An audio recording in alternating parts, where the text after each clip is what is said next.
not gonna be together. This ain't no damn unity party with punks. This ain't no unity party with people who don't want the true liberation of black people. This ain't no unity party with betrayers and snitchers and hypocrites and weak-minded, weak-blooded, spineless black people. This ain't that kind of party. So you take your raggedy ass on home. But those who want liberation,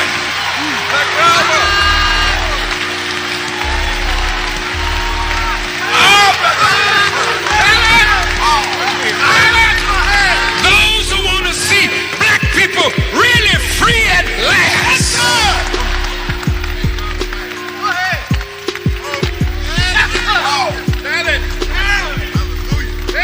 You walk away from these punctified Negroes unless you unite the like-minded of us, whether we are Christians or Muslims or nationalists or agnostics or socialists.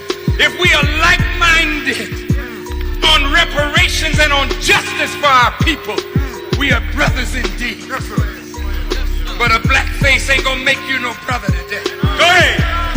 We tired of these black-faced, white-hearted niggas. Go ahead, say that. Masquerading as though you love your people. We see you.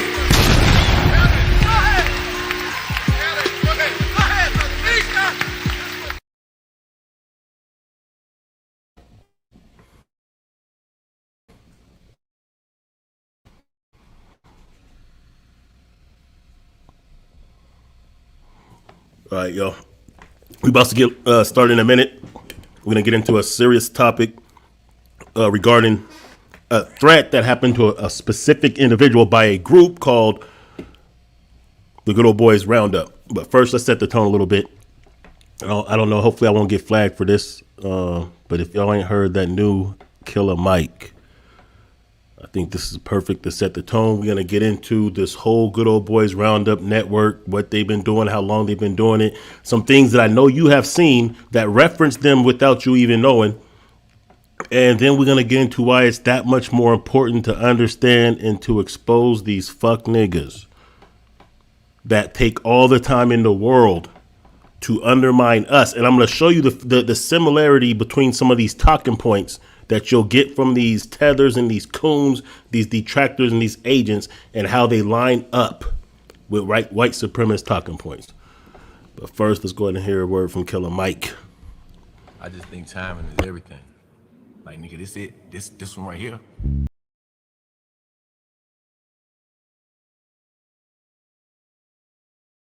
That whole album has the same vibe. I don't know if y'all are familiar. Let me go and take this off for a minute. I don't know if y'all are familiar with that T.I. album that came out years ago called Us or Else. It's one of them albums that really puts us in real perspective because it's that trap mixed with that. It got that gangster touch with it. It got that, you know, conscious warrior spirit in it. And to me, they were both underrated albums. Like, I think this one's going to get a little bit more traction because of timing, but you know, sometimes we got to hear some of that music. That's the theme music for the movement, right? There's a time and place for everything. So anyway, thanks to y'all for joining, for tapping in. Shout out to y'all. Thanks for giving that early like. Make sure y'all do the same. Everybody do the same. I see you, Jesse. Man, I see you. Yeah, man. Denver up right now. West up right now. You know, I told you I had the Nuggets. So congrats to the city of Denver for that championship. Happy Father's Day, first and foremost, and happy Juneteenth weekend. Hopefully y'all are feeling the vibes and understanding that it is important for us to celebrate ourselves as individuals, as a collective. It is important to keep that energy out there. I'm not a fan of the extra woke-topians who don't want to, you know, celebrate our own damn victories. Remember, the only reason why Juneteenth is a thing is because of what we did during the Civil War. The pull-up that we activated during the Civil War, that we specifically activated, is why that's a thing. And I don't think that it's right that we'll celebrate everybody else's Cinco de Mayo's and we'll be barbecuing for the 4th, which ain't nothing wrong with that. Nothing wrong. I understand we ain't really celebrating like Independence Day for them. We're just having a day off and we want to celebrate and barbecue and be with family. Nothing wrong with that. But don't undermine our own holy days. So I want to say that. What else? So anyway, so like I said, man, what we're going to get into today, family, is going to be a situation that happened not too long ago. And a group called the Good Old Boys Roundup, who's been operating under the ATF, which is the Alcohol, Tobacco, and Firearms, for a minute. Let me slow it down. Been operating under that, guys, for a minute. And there's a lot of different things that you've probably seen or may not have seen that I'm going to show you that connects them all. And that shows that they have been a thing for a minute. They've been detrimental. And what I'm going to do is I'm going to contrast that with fuck niggas, specifically Taharka Bay, who I've already showed you has stated that white supremacy is not our biggest threat. We have to be careful of these clowns who will say ridiculousness like that. I'm going to take it to a quote that Judge Joe Brown said that I tweeted on my Twitter. And it said, you have to study your enemy not as an oppressor, but as a target. So it's not like I've never been the type that just want to put out how bad everything is. And, oh, it's so bad. This white supremacy is overwhelming. Oh, no. I put it out there as a perspective of understanding where we are and being honest about that, but also understanding what our potential is. That's why I like to put our victories. That's why I like to encourage people to take part in any kind of way you can with supporting what is good. In this new black media, as far as being able to get our message and our narrative out and also using that as a way to educate, preserve our history, organize, not just on the internet, but in person. All of these things are important.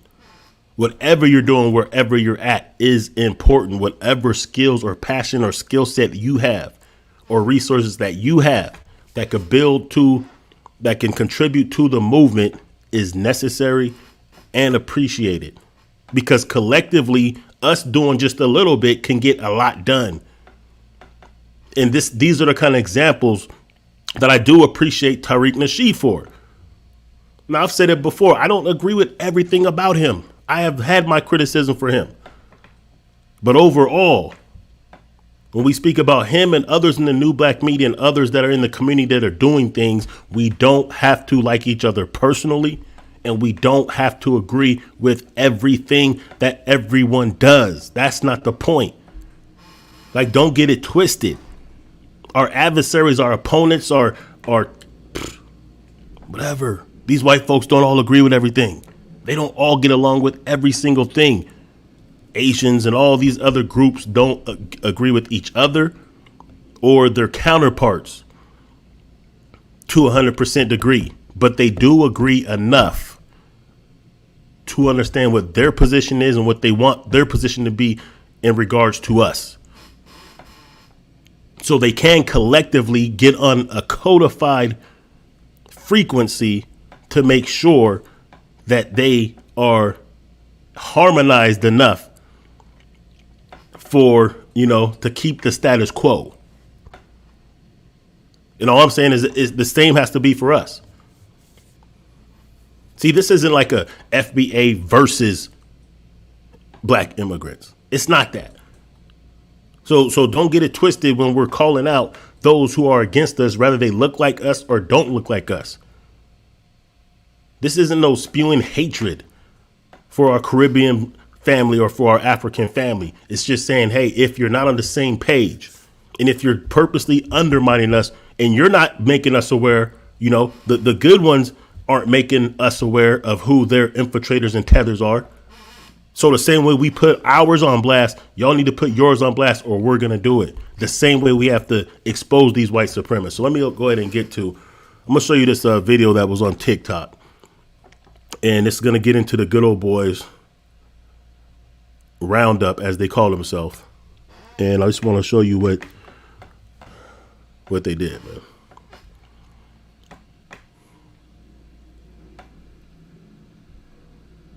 They found his.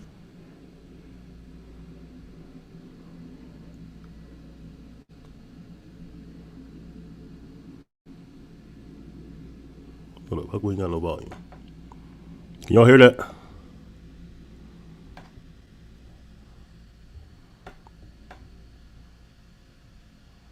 To Taylorsville in Mississippi and was hunted by white people. They let him go, gave him a head start, and hunted him like a motherfucking dog, like a damn deer, and tried to kill him like they did Rasheem Carter because he had a white girl. Look, listen, I keep telling y'all about this group called the Good Old Boys Roundup. They have been caught and they have reestablished, and now I believe it's in Mississippi. These motherfuckers been doing this shit for years, catching black people and hunting them down and shooting them and killing them like a sport. Where the fuck is the FBI when you need them bitches to go to Taylorsville, Mississippi and investigate the whole city and the goddamn police force?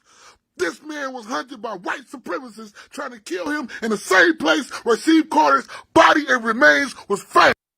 Whoa, whoa, whoa. Hold up, TikTok. Do not scroll. You see this young man right here? Let me tell you. Rasheem Carter, you know about Rasheem Carter, the guy that was hunted by white people, and they found his remains in the woods, his head and his spinal cord, and then they found other scattered remains. And I told y'all allegedly that the chief of police's dog had human remains in his stomach in Taylorsville, Mississippi. Well, let me introduce y'all to Taharka Atwood right here in this picture seen down below. Why did Taharka just tell us he was kidnapped and taken to Taylorsville in Mississippi and was hunted by white people?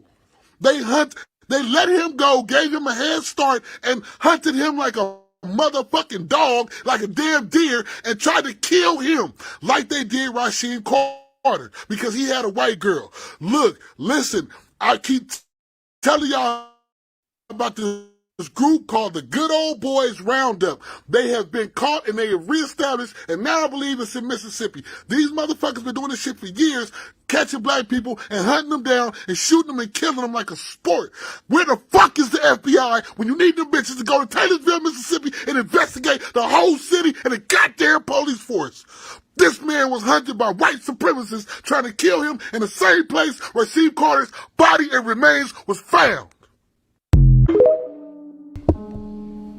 All right, so first let me apologize for any glitches. I had to use a different computer. For some reason, my computer my main one that I use is not, spacebar ain't working, backspace ain't working, enter button ain't working, so I have to connect via the Wi-Fi. So you just heard one of the latest victims of what's called the Good Old Boys Roundup. They like to hunt black people for sport. And, this is a problem that has to be dealt with. This is something that at least the awareness has to be there, right? Starting with making solutions for ourselves, the awareness has to be there. Hopefully other people pick this up. I'm going to tweet this out. I'm going to tweet that TikTok out. Y'all do the same, but the awareness has to be there first. You know what I'm saying? It's Father's Day, right? And as a man, you know that protection is your duty. Your duty is to be aware of threats and dangers and protect loved ones from that. So the awareness is the first thing, knowing that these things are still happening and putting those reminders out there. Like I said, it's not to overwhelm us with fear. I don't agree with the strategy of just posting a bunch of things that just makes us feel like, we're in danger all the time. But we have to understand that these things are reality and then come up with solutions. This is why I'm a fan of black gun clubs, of black militant forces, of black people being armed, organized, especially when we are in abundance.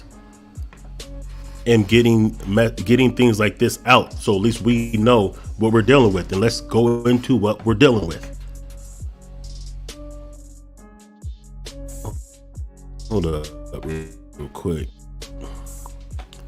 Let's get back to this. I can hear the music kind of. Where we at? Let's add that to the stream. So the Good Old Boys Roundup, right?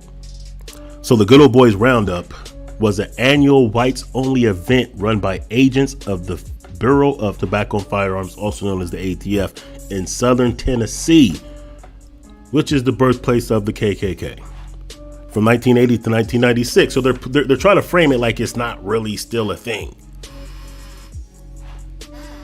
Senior manager of the Knoxville U.S. Attorney's Office warned personnel not to attend due to reports of heavy drinking, strippers, and persons engaging in extramarital affairs. So that's what they're worried about, right? It has nothing to do with the fact that they're hunting down black people, that they're murdering. Nah, it's extramarital affairs, heavy drinking, strippers. You don't want to be a part of that. After allegations emerged that the Ku Klux Klan attitude pervaded the event, a Senate Judiciary Committee was formed to investigate, and we know how that goes. I mean, they're going to have the same people that are part of this organization investigating that organization. There's probably not going to be any arrests made. There's probably not going to be any there's probably not going to be any consequences to something like that. See where we at real quick. Hold up. So, in the first year, 1960, it drew 50. Okay, so, this is just going into the history of it. So this thing has been around. Now, check this out. What I want you to see, here's another time where they have reported on this. And this is actually on GOB Roundup. So this is like their own page, maybe. Today, there were new questions about other federal agents, good old boys, and racism. The Senate Judiciary Committee called the Bureau of Alcohol, Tobacco, and Firearms director on the carpet to explain about his agent's involvement in a very controversial social gathering. Here's ABC's John Cochran.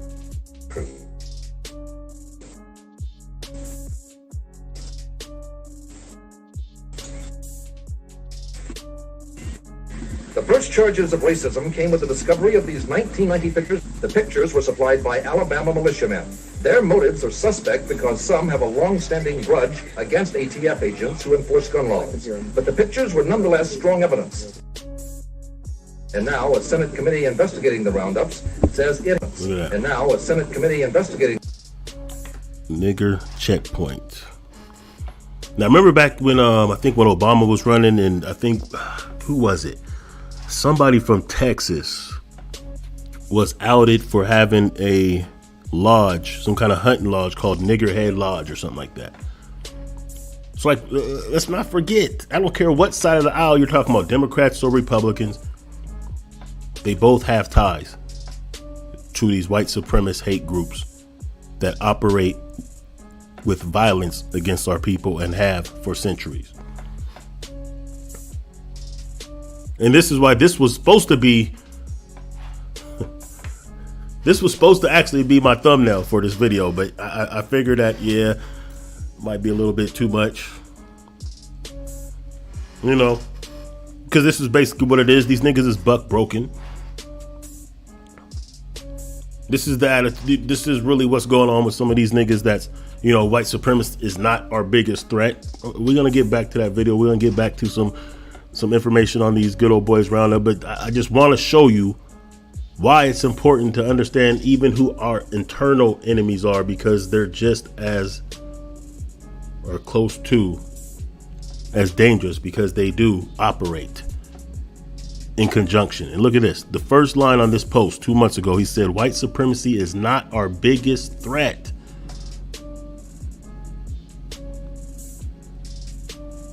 This is the same talking points that these alt-right racists say. Oh, white supremacy don't exist. Oh, you shouldn't have to worry. Don't worry about white supremacy. You should be worried about Chicago and the killings going on, and blacks only being 13% of the population but committing 60% of the crime, which isn't really even an actual fact. But that's the same type of talking points that they have. White supremacy is not our biggest threat. Tell that to the brother who was just chased down by a mob of white folks and murdered. Tell that to the victims of the AME church. Tell that to the brothers and sisters in Buffalo, New York, when that white boy killed 10 of our people there. Tell that to Emmett Till. Tell that to the hundreds that we lose every year just by the police alone.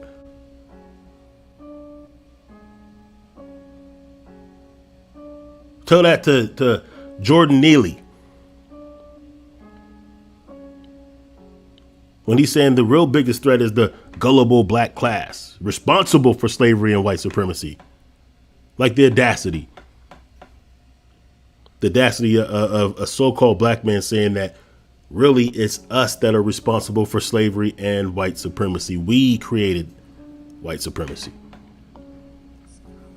The biggest threat is the gullible black class. And by gullible, he means those who are listening to us, listening to our own instincts, and understanding that there is a threat that we have to be prepared for and have solutions for, and that we have to organize amongst ourselves and support ourselves in order to overcome these challenges. We're the gullible class that's really responsible for slavery and white supremacy. We're responsible for the Good Old Boys Network murdering people.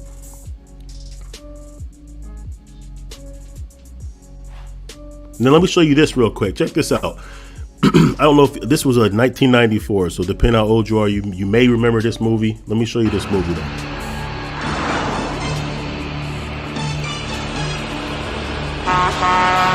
So hold up, So this movie was called Surviving the Game. It came out in like 1994, as you can see. This is just the trailer. It was starring Ice-T. So the premise of this movie was he was a homeless person going through some things. Some white dude befriended him, so to speak, cleaned him up, and gave him an ultimatum. But I don't think they told him exactly what it was going to be. But long story short, what they did is they cleaned him up. They took him to some woods. And this is how the Good Old Boys Roundup actually operates in real life. They took him to some cabin. They gave him like an hour head start or something just to run through the woods before they pursued him to hunt him. This is how they just killed that brother that you just seen. Like these real things actually happen. These Hunger Games, these hunting games, these hunt nigga games, they really take place. So this movie was illustrating that. They didn't use the word Good Old Boys Roundup, but it's eerily similar. I don't believe in coincidences like this. Why would you want to kill yourself? Maybe I like the idea of choosing when I die instead of having somebody else choose for me. If someone offered you a good job, would you be interested? What kind of job are you talking about? We need someone to help us with our hunts out in the wilderness. Are you sure about this one? Oh, I'm sure. Has he got courage? Gentlemen, I would like you to meet our new hunting guide, Mason. Here's a toast to the hunters and a prayer for the hunted. The hunt begins now. Just let me get the door for you. Go. We're not really gonna hunt anymore, are we? He's nothing. He's less than nothing. Come on, Mason! Don't take any part in this. I want you! If you make it to civilization, you live. If you don't, maybe God will have mercy.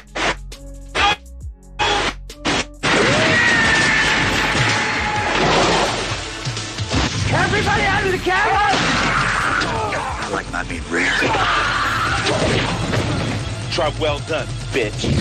Jack Mason knows he's going to die someday. Damn, I wish I'd never started smoking. But today, he's not in the mood. This is where it gets interesting. Never underestimate Come on, Mason! a man who has nothing to lose. Rutger Hauer, Charles Dutton, Gary Busey, F. Murray Abraham, William McNamara, and Ice-T. Okay, so hey, you gotta excuse the glitches, man. Like I said, I'm working with this new computer, and that's why I'm not gonna show the face because it might just slow up things a little bit. But what I didn't remember about that movie is that Charles Dudley was the one that approached him. So, you know, of course, that's probably not how the Good Old Boys operate in real life, but this is a movie. But it's still, is a relevant point for what we're talking about, because when it comes down to how we are betrayed and how we have been conquered and how we are done in, a lot of it comes from our own. So even in this movie, it illustrated that it was a brother that approached them, acting like a friend. See, the same type of mentality as these cats that we're calling out. See, that's, you know what I'm saying? Let's use that movie as a case study for why we have to call out these tethers and these coons and these betrayers and these agents. Because they're used by our enemies to misguide us, to misinform us, to infiltrate us, to misdirect us. So that's the same type of energy of somebody who would tell you white supremacy is not our biggest threat. That's the same mentality of someone who will use all of their time and resources to undermine organizations and individuals who actually are beloved by our grassroots supporters in community. But he has a problem with them, so he wants to serve us up to the enemy, while never mentioning anything about the real threats that are before us. It's not the miseducation that's the biggest threat. It's not the police that are murdering us and getting away with it when we don't act up. That's not the biggest threat. Redlining, gerrymandering isn't the biggest threat. No, the biggest threat is the gullible black class who are now pushing for reparations and who can collectively support ourselves to where we can build and maintain our own institutions. That's the big threat to him. No, it's not the fact that we don't have access to resources. It's not the fact that, we haven't been paid what is due for building the wealth of this nation. That's not the threat.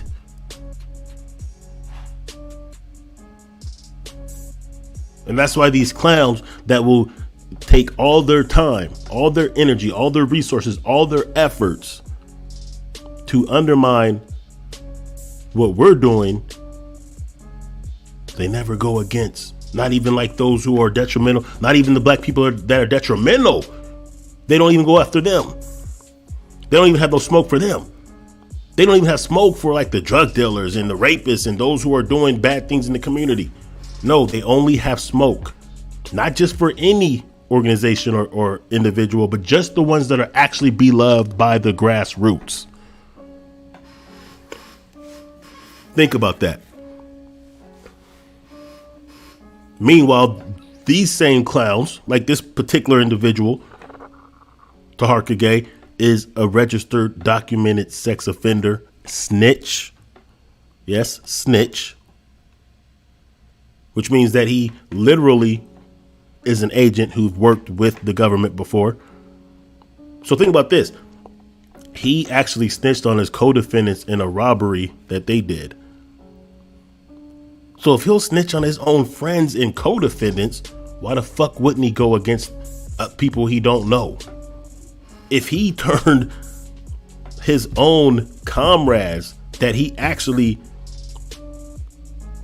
did a crime with, people who he knew personally, who he grew up with, if he turned them in, then why wouldn't he attack those of us who he don't even know? See, when you really think about like any time, I was having a discussion not too long ago with a sister, and what we were talking about is like history and some of the things that we did. Let's go ahead and put this back up, man. This really should be the thumbnail, but we ain't gonna use this as a thumbnail, but it should be, right? And we were speaking about, I was going through some history, telling her some things, blah, blah, blah. And she asked something that a lot of people ask, like when we really think about the greatness of black people, not just FBA, but it starts there for me. But even like in the diaspora, even like on the continent of Africa, like all these great kingdoms and these great things that we have done collectively over the last millenniums.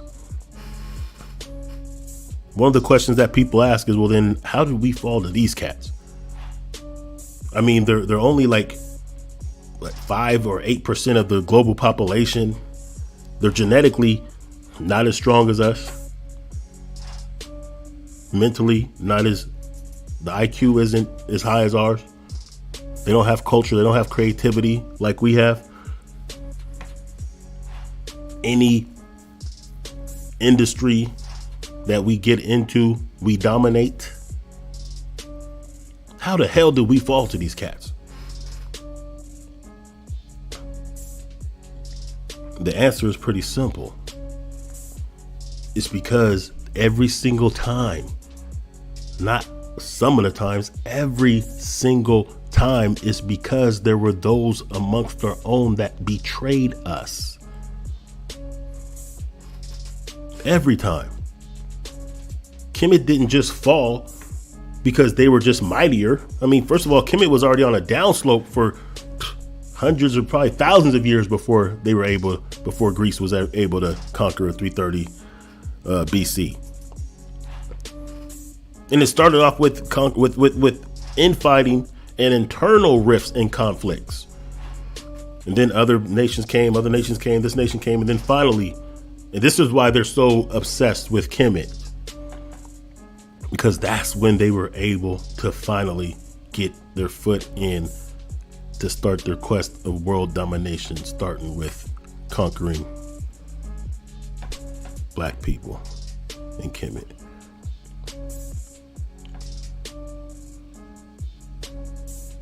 But the story is the same no matter where you go. It was always those amongst our own who aided and abetted them for whatever reasons. It could have been for monetary reasons. It could have been for promises that were made. It could have been just because they had a hatred or they were upset with some of their own people, that they were willing to work with external forces because they were promised some type of power when it was all said and done. This is what happened in West Africa to start off the slave trade. They were working with these Europeans at first, betraying their own land until it got so weak that they were able to be conquered. So it goes like this. Let's just say a kingdom. Let's say Kemet, for instance, right? Let's say there's Republicans and Democrats in Kemet. There's two different sides. There's two different sides of the political rulership. And they're at rift. They're at conflict because they don't agree with how the country should be ruled or whatever the case may be. Let's just say that exists, right? To some degree, that always exists. And then an outsider comes to one of the sides and says, hey, listen, Kemetic Democrats, the Republicans over there, I can see how they're treating you guys. And I see you guys are having conflict amongst yourselves. And plus, they don't want to do trade with us. And if you decide to uprise against them, we have your back. We'll help you. We don't want to see bloodshed, of course, but hey, we have some arms for you. We'll have some tactical support, whatever you need. So therefore, you guys can take control. And then all we want in return is then you can start trading with us again and letting us come to your universities and learning, because they're not letting us come in and learn. And hey, it's, blah, blah, blah. So then what happens is the conflict happens. And they wait, and this is like not literally, but this is basically what actually happened. So then they let those two conflict amongst themselves, and war amongst themselves, till they get so weak. So now the winning army or political, comes back to the Europeans like, okay, we did it. We're in control now. We got this, though. Give us a couple of months. We're going to get those trade routes open. We're going to do those things we said. We need a couple of months to recuperate because we have been depleted from that war. Okay, bet. Then what happens? Then they come in and they wipe out all of that shit and take control. But it all started with our own going against the grain. It all started with the infighting and helping external adversaries for personal gain. What do you think happened in the slave trade? It started off with trade in West Africa with these Europeans. Okay, yeah, we're going to trade this and that. Okay, we'll capture these cats. You know, they didn't see as a cohesive collective. They didn't see the big picture, so they started making deals with these outsiders. And they depleted their own resources, the most important one being the human resources. That was the slave trade. And then when it depleted them to a point to where they became vulnerable, then the guns came. Because now they already knew everything. So now these slave ports turned it into Navy strongholds. And when they seen it was weak, they seen that there was really no unity, they came in with the boom boom. And really, to put that in perspective, that's kind of the mentality that we're facing with these tethers. Because we've been over here. That's why we call ourselves FBA. Not that we don't have any lineage from Africa, but we've been here foundationally before this was even called America. And we know that people came from Mansa Musa's people. The Omax was here. We know that a lot of us were here. The natives were actually us to some degree. And then some others came later and we mixed, but we're a new people now. We're FBA. But the same mentality of those who betrayed us there and worked with them and then were conquered by them. And then they come over here with that same mentality. Let's keep it a buck. This ain't really where I planned on going with this, but we have to really be honest about this thing. Then we can get to the point that, you know, we can get into the Moorish aspect of it. And I don't want to disrespect all the Moors, but we got to keep it a thou wow.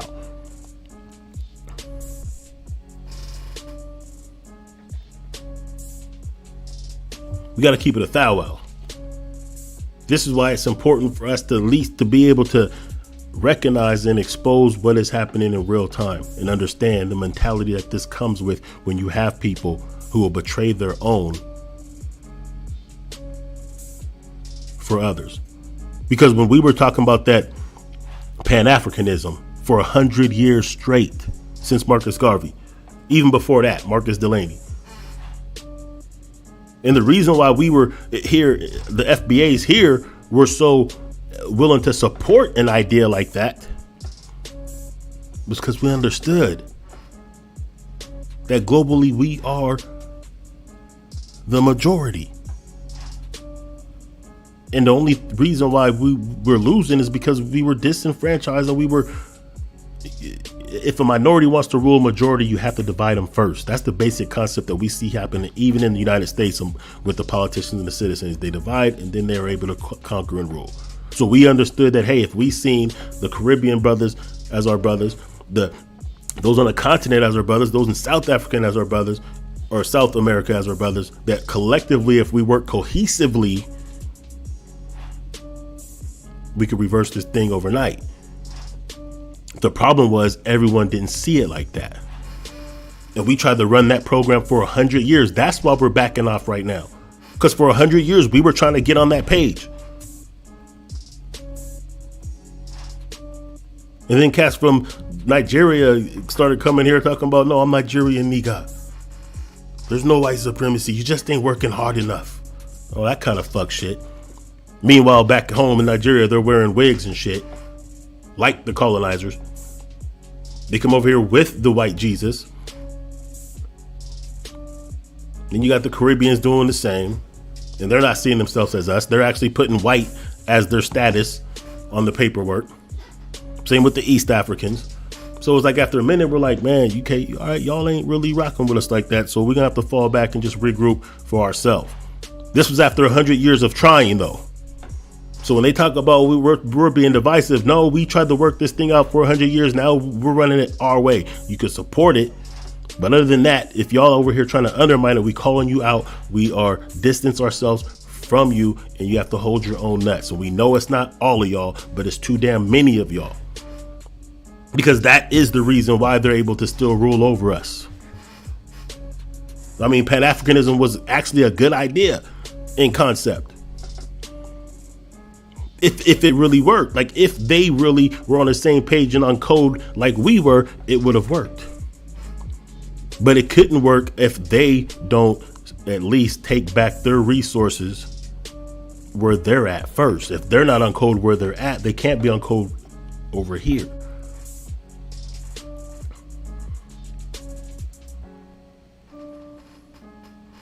So the way they're operating and have been operating is exactly like this picture I'm showing you. Taking back shots from these white supremacists with a smile. Thinking that they're going to get favor with them against us, when really us are greater than them if we were codified and working in cohesion. Let's get back to this. Let's see, where was we at, man? Okay, this is an interesting thing right here. Here's something that I found. The good old boy roundup. So remember those church burnings that happened shortly after that Dylan Roof murdered those women, mostly at the AME church? Well, apparently the good old boys roundup was behind that. These churches that was burning across the South. So I'm just showing you this kind of stuff just to show you, like, yo, this is alive and well and happening, and we have to have awareness of it, so therefore we can create solutions for it. See, this is why reparations is important. This is why I understand that we have to be on code with how we spend our money is important.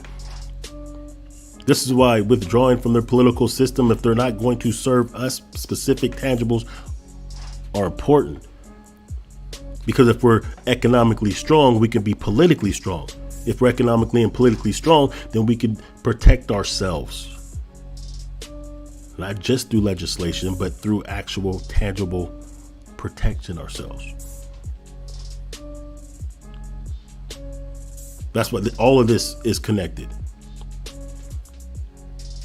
There's reasons why other communities don't have to face what we have to face, because they're not disenfranchised to the same level, because they have economic solidarity and political leverage. And of course, they're being used against us, but we could even overcome that obstacle if collectively we were on point economically. So anyway, check this out. Let's go ahead and finish with this good old boy roundup. Nonetheless, strong evidence. And now a Senate committee investigating the roundups says it has also received affidavits from unnamed witnesses making other charges, including a gang rape. You are aware that there are allegations. Look at that. That's Joe Biden. We already know Jim Crow Joe. Listen, I'm not a Trump fan or supporter. I think Trump is garbage. I think Joe Biden is garbage. I think both political parties are garbage. I'm not with supporting any of them unless they're going to offer some tangibles. One thing that I will say, at least with the right side, is at least they're not pushing gay agenda like these Democrats. But Sleepy Joe here, do you really think that he investigated this situation and got it, under control like he did when he made those laws to put us disproportionately in jail? Hell no. So I am about being politically active. As far as voting, not if we don't have tangibles, because politics is way more than just voting. Politics is what we do when we're collectively on the same page. Politics is us establishing ourselves and recognizing our lineage as foundational Black Americans and pushing for reparations and building our own institutions. That is politics. Understanding the potential that we have when we collectively could put forth to build our apparatuses, whether they be media apparatuses, entertainment, ways to put our narrative out there, ways to represent ourselves. All of that is politics. Everything we do is political. Allegations floating around about criminal behavior relative to women. Administration officials promised to look into those charges, but the focus was still on racism. The head of the ATF told of a racist skit at one roundup. In this one skit, a person dressed as a Klansman Another person. Ku Klux Klansman. That's correct. Another person with a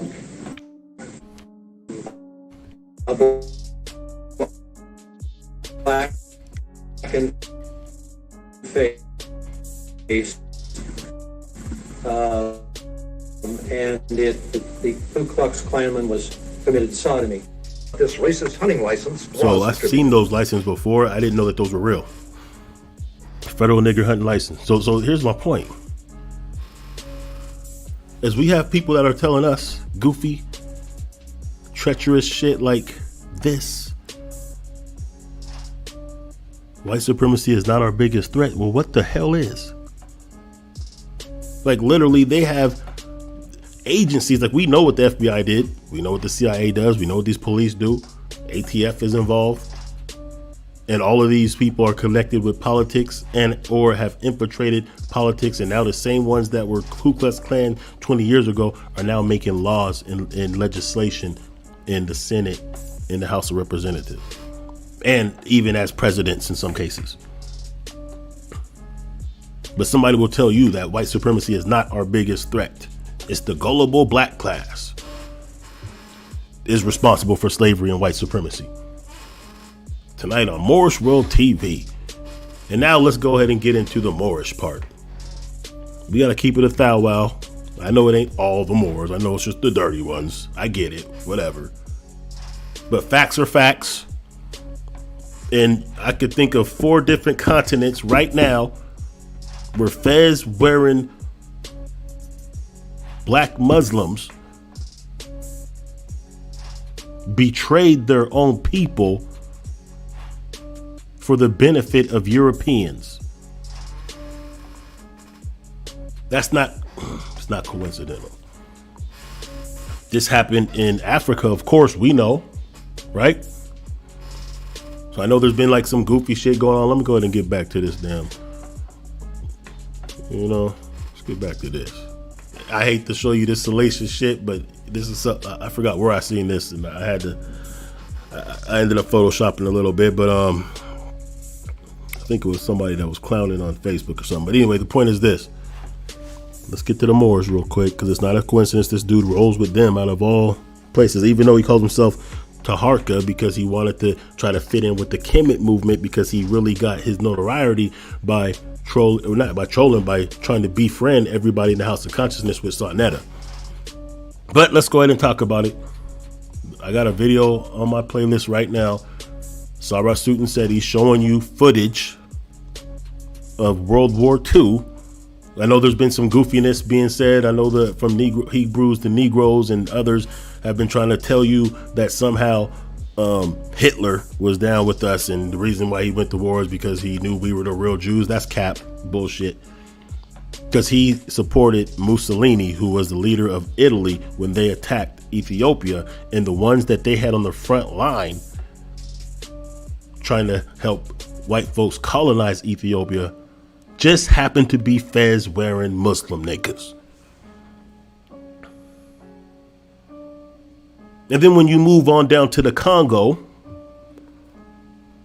King Leopold of Belgium, and that Holocaust took the lives of 60 million. But King Leopold never stepped foot in Congo. So who caught those bodies? Oh, it happened to be fez wearing Muslim niggas. And I'm not saying all Muslims are, I'm not saying that. But I'm saying this particular branch of fez wearing niggas are the ones that caught those bodies. And there's footage of this. This is documented history. And then if you want to take it back a little bit further and you want to move to West Africa and you want to know how empires like the Songhai Empire and even the Moroccan Empire, which were huge empires at the time, were taken down. Well, it was fez and turban wearing niggas that was in cahoots with the white Ottoman Turks that killed off and enslaved the indigenous. And even when you look at some of the pictures that exist of the slave trade, when you see them getting ready to ship niggas over from the ports, a lot of times the overseers of those ports were turban wearing niggas. Let's just keep it a buck. Then you want to know why Grenada and all those places in Europe fell when the Moors was ruling up there for a minute. Yep, same thing. White and Arab Muslims getting assistance from black Moors. Then you want to take it over to the Caribbean. Let's talk about that. There's a movie called Black Snake you should watch. It's called Black Snake, The Slaves Get Their Revenge. And what they were showing in the Caribbean was Moors, fez wearing niggas that were the overseers for the white slave masters. And then, of course, they'll tell you themselves that they're the ones that helped Christopher Columbus get over here in the first place. So they basically let them know, hey, there's some niggas over there. And that's what kicked off the transatlantic slave trade and the slaughter of indigenous, which when we say indigenous, we ain't just talking about the red natives that come from Chinese stock. We're talking about those who look like us.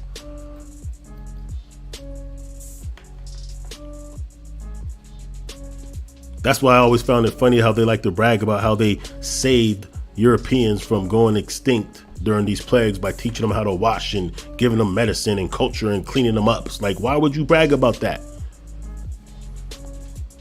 So what I'm saying is that same spirit still exists.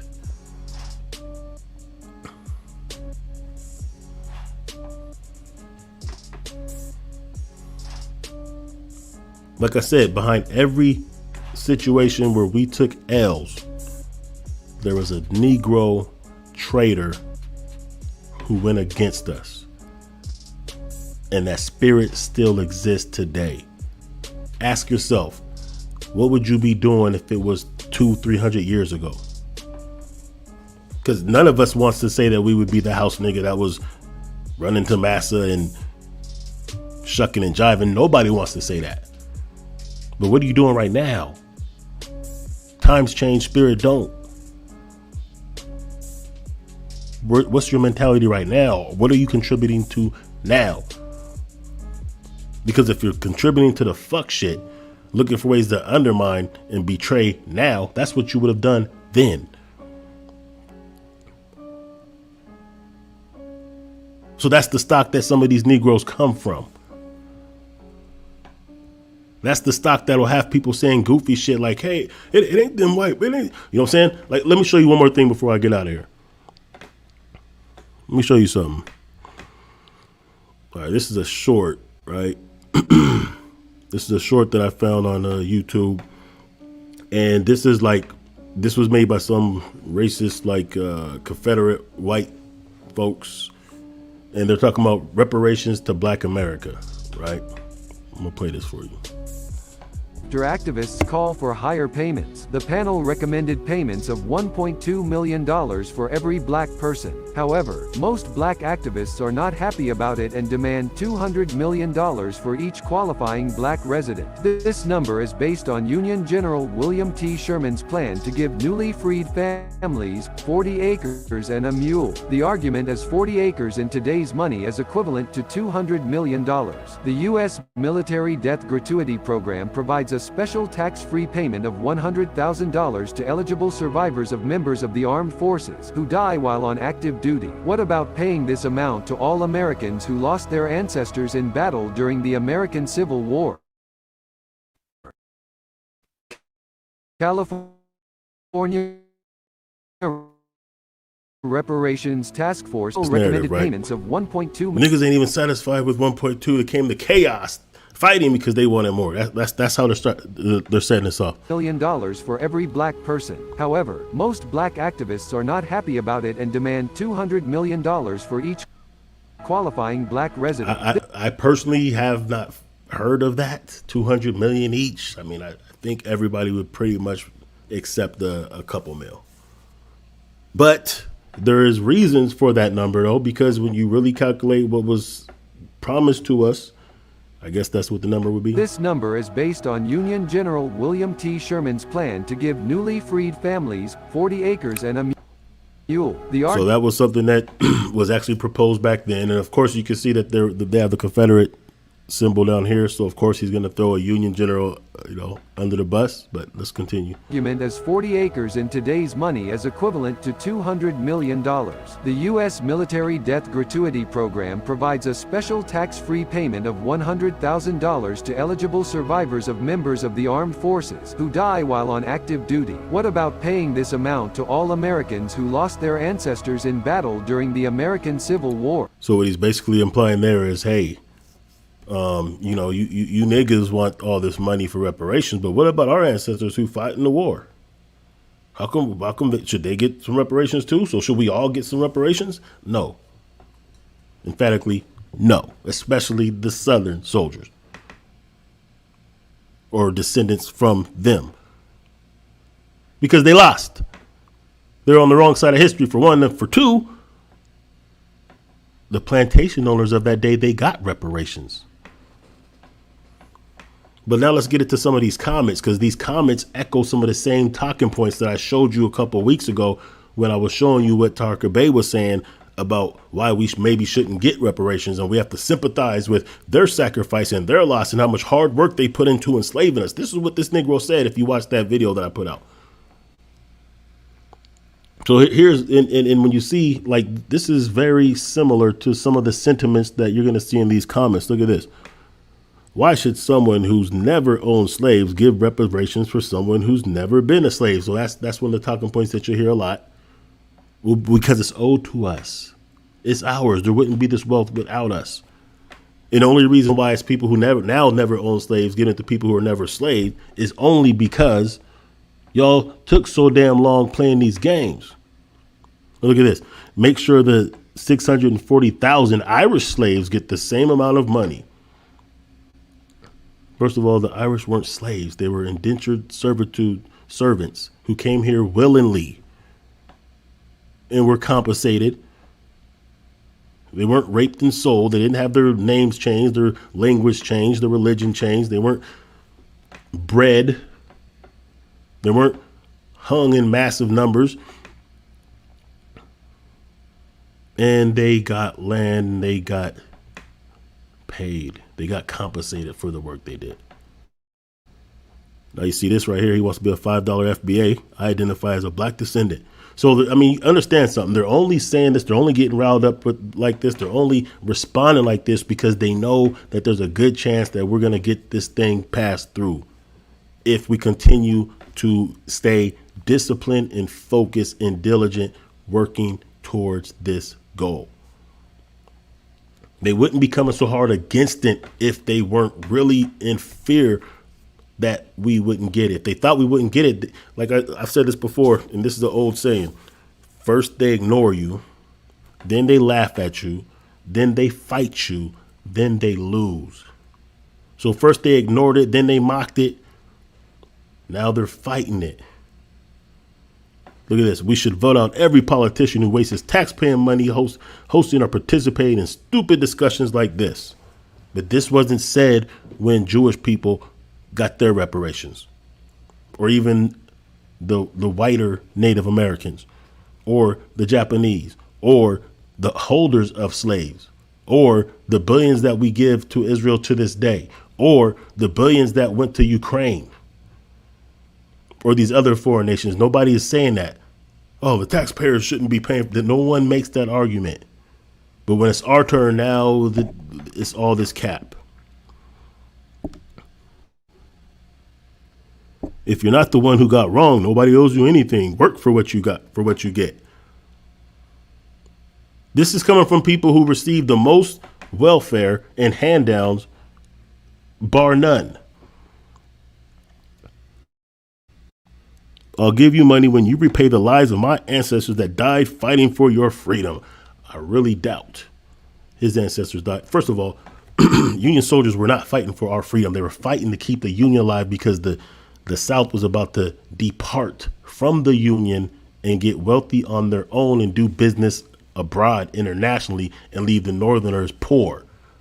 They weren't fighting for us, and they weren't even winning the fight when they started the fight until we got in it. All I hear is greed, greed, greed. So these talking points are pretty similar. to Agent Gay Blade Bay, when he was trying to make us sympathize for the sacrifice that those Southerners went through. And, oh, they lost a lot of people. They lost a lot of lives. A lot of uprisings killed a lot of their people. We got to sympathize and understand where they're coming from. This is what he said. Same sentiments. This ain't coincidence. Bars. And I guess the Irish families get nothing. No, they already got something. They got the police departments. They got their own. They got a lot. They didn't build up stuff and get it burnt down. See, if they would have just left us alone after we won our freedom, we would be in a situation where we wouldn't even really. We would still deserve and be owed reparations, but it wouldn't be as much as necessity, because we learned how to build cities. We knew how to build cities, build communities, and keep it popping even during their depressions. But they wouldn't leave us alone. They didn't want to see us build because they knew we would surpass them, which is why they're fighting reparations now. I wouldn't pay anything. I don't care what any ancestors of mine has done. I'm innocent, so I don't care what the court says. I wouldn't pay a single cent. These are the sentiments. I would leave the country if I didn't get my 20 mil, but I'm stuck here working 6 days a week with 1/3 of it being taken away because of my white privilege. So yeah, they're upset because they see the writing on the wall, and they know for us to get reparations, we will surpass them. The wealth gap will close in reverse. They know with the ingenuity and innovation that we have showed even under oppression, you give us anything close to equality, equity, it's a wrap. They're not going to be able to compete, and they know it. See, and this goes in and ties into, if this dream of Pan-Africanism was real and we really had participation across the board, we could already have it popping. See, that's what we understood that they didn't. Just think about it like this. The gold, the diamonds, the chocolate, the coffee,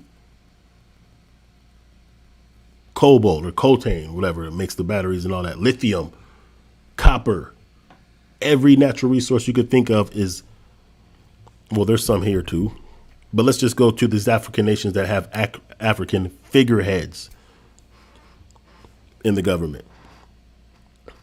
But all of these resources I just named are owned by European countries.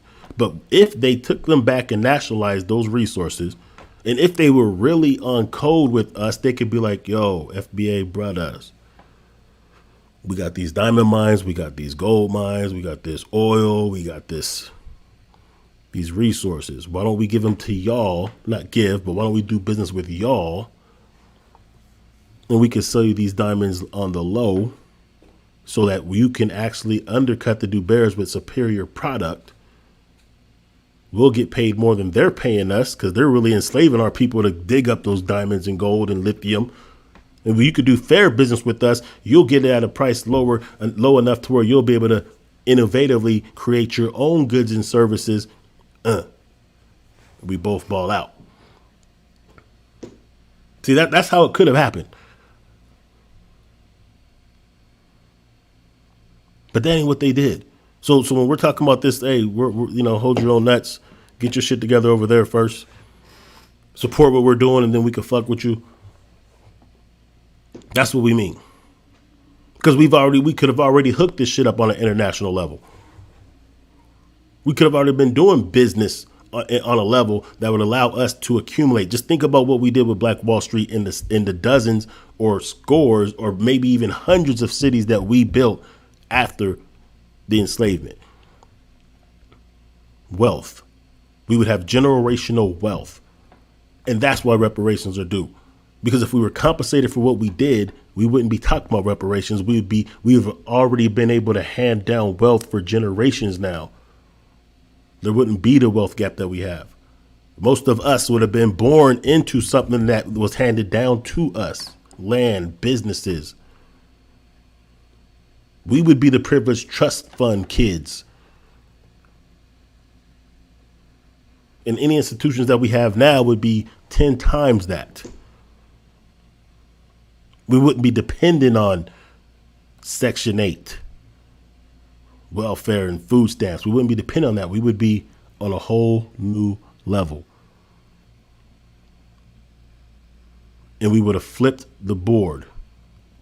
And this is what they know we will do with reparations. Then they'll have to have their own innovation. Just think about the hundreds of different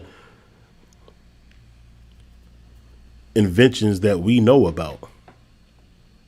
And it's probably only about less than a tenth of what we really invented because we didn't even have the ability to create patents back then. So the things that we know about is only scratching the surface so they understand who and what we are and what we would do with it.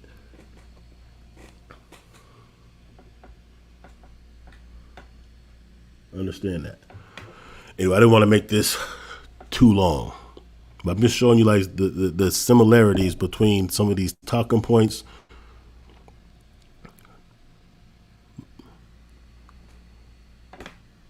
And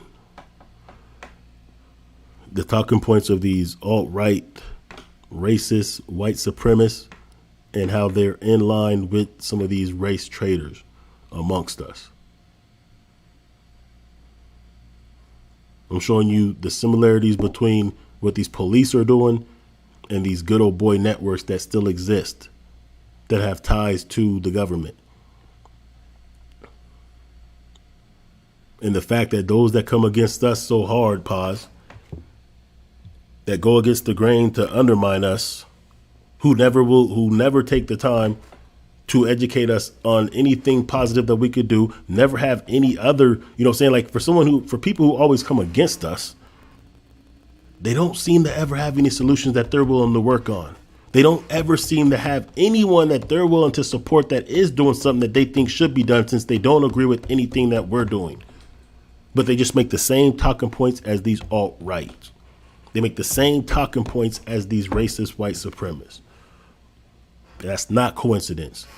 They're on their job. They know their assignment, especially in the case of Taharka Bey. He is a lifelong career criminal and snitch. So he already worked with the government since he was 19 when he snitched on his co-Ds to get out of prison. Continued to catch cases until he started his YouTube channel the same week that he should have been going to prison. That's not coincidence. Then when you look at what he's doing on there, he's obsessed with anyone who's actually getting traction doing grassroots work. Tariq Nasheed is just the latest target. But you go over his channel, and his whole channel is obsession with those who are doing real things on a grassroots level. So that's what it is, y'all. Subscribe, like, share, comment, all that good stuff. Help with the algorithms. Appreciate y'all time. I'm out.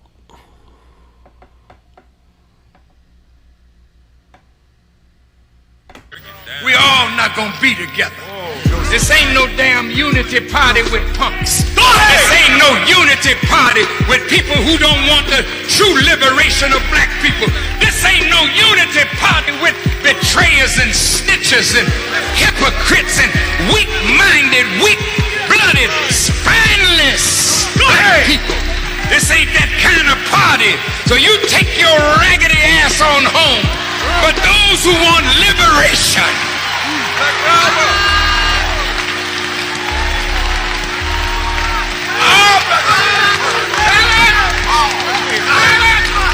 those who want to see black people really free at last,